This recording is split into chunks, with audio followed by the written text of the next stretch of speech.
महाराज जी, एक साधक हैं, वो किसी परिस्थितिवश यहाँ उपस्थित नहीं हो पाए हैं और उन्होंने विनम्र प्रार्थना की है कि अगर आप कृपा करके उनके इस प्रश्न का समाधान करेंगे तो उनको भजन में सहयोग मिलेगा जी। महाराज जी, इस अधम का प्रश्न ये है कि यदि पत्नी पति वंचक हो जावे पर पुरुष से रति करे तो क्या पति का क्या कर्तव्य है, क्या उसे साथ रखना चाहिए? पहला प्रश्न।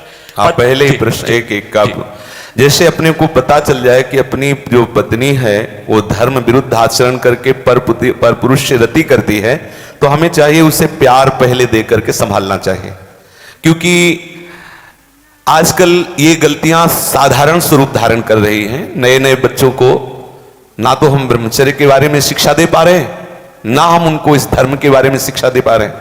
आज की जो नई पीढ़ी है, तो जैसे आज हमारा मन आया तो इस दुकान की वस्तु पाई, कल उस होटल की पाई, परसों उस होटल की पाई, ऐसे वो इन क्रियाओं को एक मनोरंजन समझने लगे हैं। कोई धर्मशास्त्र है वो ऐसा निषेध करता है, ये बात आज तक बच्चों तक पहुंच ही नहीं रही है। कितने ऐसे बच्चे जो कहते हैं मुझे ये बात पता ही नहीं थी, और उनसे गलतियां, और कुछ ऐसे हैं कि प्रमादवश इन बातों को सुनते भी नहीं, मानते भी नहीं। अब क्या हुआ, जब उन बच्चों का ब्याह होगा तो उनका अभ्यास है। जैसे कोई एक बच्चा जब उससे परिचय प्राप्त हुआ तो उसने बताया हमारे 9 गर्ल फ्रेंड हैं। अब अपने लोगों के तो समय में मतलब ये तो अभी यही सुनने को मिलता है। ऐसा तो देहात में विशेष पवित्रता का ये भाव रहता है, ये कभी तो हुआ ही नहीं, ऐसा था ही नहीं। 30-40 वर्ष पहले सब बातें कभी सुनने को नहीं मिली।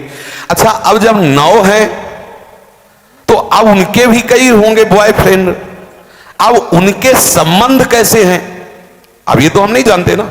मित्र बनाना कोई दोष नहीं है, लेकिन मित्र बन के अपनी सीमा में पवित्र रहना ये बड़ी मुश्किल बात है, क्योंकि बड़े बड़े साधक जो जितेंद्रियता के मार्ग पर चलते हैं उनसे भी चूक होने की संभावना रहती। फिर जहां ये प्रश्न ही नहीं है जितेंद्रियता का, जहां साधन का प्रश्न ही नहीं है, वहां पवित्र रहा जा सके, मुझे तो लगता है असंभव, मुझे लगता है असंभव। अब यदि उनकी आदतें वहां खराब हो चुकी हैं तो ब्याह होने के बाद उस आदत को एकदम रोक पाना बहुत ही कठिन है। उसके मन में आएगा, चाहे जितना सुंदर उसका पति हो, लेकिन वो स्वभाव है, उसने कभी मर्यादा का पालन नहीं किया, तो उससे ये गलती हो जाना स्वाभाविक है, क्योंकि नींव खराब हो चुकी है। अब क्या करें? पहला कार्य पति का है कि उसे प्यार करके, लेकिन ये वही सुधार सकता है जो स्वयं में सुधरा हो। पहले पति को देखना चाहिए कि मैं एक पत्नी व्रत हूं, क्या मैंने कभी भ्रष्ट आचरण नहीं किए, क्या मैं अभी भ्रष्ट आचरण नहीं कर रहा? यदि नहीं तो फिर उसके लिए उत्तर है वो एक बार पत्नी को प्यार से दुलार से संभालने की चेष्टा करे, उसको समझाए कि उसका वो कार्य बहुत बुरा है। पति वंचक पर पति रति करई, रो रो नरक कल्पशत परई। न जाने कितनी ताड़ना उसको भगवत विधान से मिलती है। यदि आपको पति थोड़ा कुरूप मिल गया है, थोड़ा योग्य नहीं है, और आप ऐसा दुराचार इस भाव से, तो वो बहुत दंड का कारण बनेगा, वो बहुत हानि का स्वरूप है।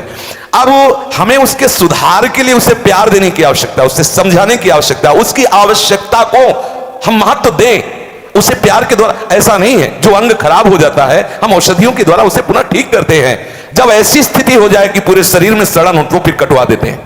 जब ऐसी स्थिति हो जाए कि बहुत बार समझाने पर भी धर्म विरुद्ध आचरण, तो फिर अपने भारतीय संविधान में तलाक की व्यवस्था है, फिर वो विधान कर ले।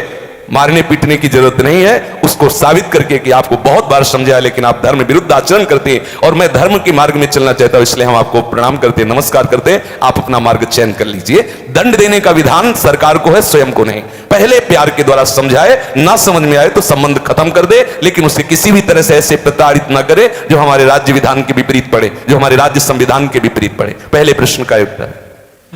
महाराज जी, पत्नी के लिए प्रायश्चित क्या है? क्या भजन से उस स्त्री का कल्याण? भजन से किसी का भी कल्याण किया जा सकता है।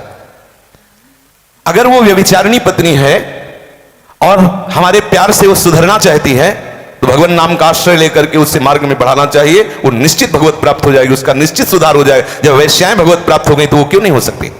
गलती किसी से भी हो सकती, पहले गलती देखने वाले को देखना चाहिए कि मेरे अंदर गलती है कि नहीं।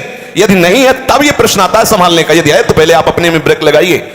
आप चलो भ्रष्ट आचरण से और उसको बनाना चाहो पतिव्रता तो असंभव। यदि आप सत्य मार्ग से चलोगे तो आप में वो दम है, वो प्यार है, उसे समझाया जा सकता है। कितने ऐसे सद्भावना वाले हुए हैं कि संस्कारवश वैश्यालय में फंसी हुई लड़कियों को उन्होंने पत्नी स्वीकार किया और एक सदगृहस्थी की तरह जीवन उनको यापन करने का अवसर दिया। फिर वो तो पत्नी है, यदि वो स्वभावश गलती कर जाती है तो ऐसा नहीं कि आप उसको दंड दें। प्यार के द्वारा, आदत है बिगड़ गई, उसे संभाला जा सकता है।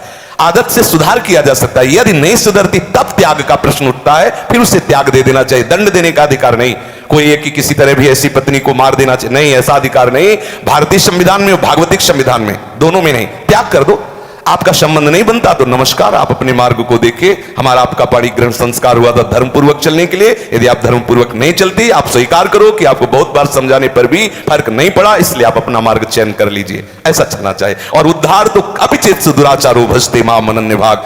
जिसने ये निश्चय कर लिया अवलो निशानी अपना, आज से ही वो परम पवित्र है। आज से अभी साधुर्य समंतव्या सम्यक दर्शिता। ऐसा गलती होती रही, स्वभावश गलती है, आज से अब नहीं करूं। उसी समय से वो महात्मा है, वो पवित्र है, भगवत शरणागत है, इसलिए उसको आदर देना चाहिए। कल ये पापी था, ऐसी बात ध्यान करके हम उसका कभी अनादर न करें। कल भूल से उससे गलती हो गई, आज उसने निश्चय कर लिया अब नहीं करूंगा, उसे भरपूर प्यार। मुझे तो लगता है प्यार से पशु को अधीन किया जा सकता है, तो स्त्री को क्यों नहीं अधीन किया जा सकता? मुझे तो लगता है यदि हम उसकी एक एक वृत्ति को अपने प्यार में पगा दें तो संभाला जा सकता है। प्यार एक बहुत बड़ी सामर्थ्य है, प्यार में बहुत बड़ी सामर्थ्य है। कोई कितना भी गंदे स्वभाव का पुरुष हो या स्त्री हो, यदि वो परस्पर एक दूसरे को प्यार देने लगे तो सबको प्यार की भूख है, सबको प्रेम चाहिए, सबको चाहिए अपनापन। हो सकता है आपके द्वारा वो अपनापन उसे ना मिलता हो जो उसे चाहिए, अगर वो पूर्ण होने लगे तो हो सकता है उसका स्वभाव सुधर जाए। हमें हर तरह से पहले प्रयास करना चाहिए कि हमारी पत्नी हमारे भाव के अधीन हो जाए, हमारे सत्मार्ग में चलने वाली बन जाए। जब ऐसा ना हो तो अंतिम बात है त्याग दे, उसे दंड विधान के द्वारा स्वयं दंड न दे। दोस्तों, अगर आपको मेरी वीडियो अच्छी लगी हो तो चैनल को सब्सक्राइब करना, लाइक करना और कमेंट करना ना भूलें।